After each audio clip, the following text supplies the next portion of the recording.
Thank you for joining us tonight. My name is Abigail Sloan, reporter with the CBC News. Tonight we're interviewing the crisis of Oka. We have with us the representative of Surete de Quebec, General Emmanuel Palmer. Also representing the Mohawk tribe, we have General Black Hawk. For the first time on television, we also have Chief Wolfpack from Oka. This will be an exciting interview, folks. Stay tuned. General Emmanuel Palmer, thank you for joining us today. No problem. So tell me about the Oka Crisis.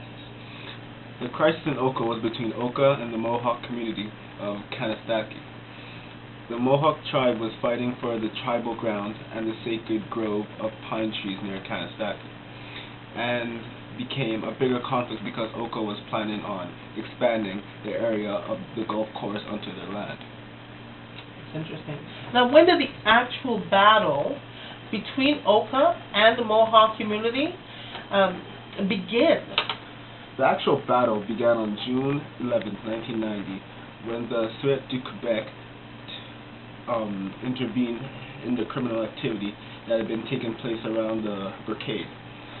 The people of Mohawk agreed to not open fire unless the Quebec SWAT team opened fire on them first. And unfortunately, the Quebec SWAT team opened fire on the Mohawk tribe, and also just deploying tear gas. That's exciting news. Thank you, General Emmanuel Palmer. Now, next we have with us the General Black from the Mohawk tribe. This is exciting.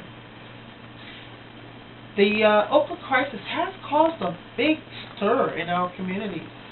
I mean, what is it all about? Why fight? Why? There's no need for battle. There are wars everywhere else. But people living on the same land should not fight. What do you think? So here we are, in the interview room, with our second interviewee, our Mohawk General, Mr. Blackhawk. Mr. Blackhawk, thank you for joining us. It's a pleasure to be here. Oh, I'm a little bit afraid. So, do you really think that the Battle of Oka is necessary? Well, I don't think that the battle for land or even burial grounds excuse me. I don't think that the battle for land or even burial grounds and a sacred grove is honestly worth fighting for. Yeah. But regardless, there must be a big history there for them to fight over it. So either way, we don't have much of a say in what they decide to do. This is true. Thank you very much, General Blackhawk. Great to have you with us. And finally, for the first time, a representative from Oka. It's been quite difficult to get this gentleman, this chief, actually out here. He's quite exclusive. Now, I just want to ask him a few very short questions as to what has happened. Thank you for joining us, Chief Wolfpack. Chief Wolfpack? Now, thank you for joining us. I'd like to know, why is the land so important to you? And to your tribe, of course. It's a very good question. It's more than just important. It's vital that we obtain possession of the sacred pine trees near Kanastaki and the burial grounds.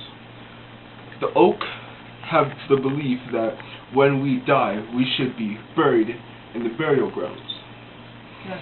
And that it should only be a place of eternal rest for those of the Oka tribe. That is why we cannot allow those of others, such as the Mohawk tribe, to retrieve it. Wow. Now, with the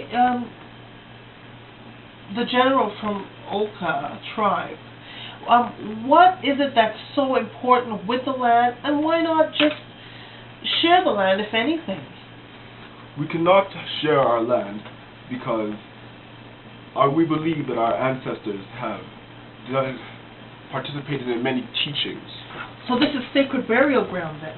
This is very, very sacred burial ground. Yes. And we will not allow it to be contaminated by thus of the Mohawk tribe. Wow. Thank you so much, Chief Wolfpack. It's great interviewing with you. This has been an exciting night. Thank you for watching CBC News with Abigail Sloan.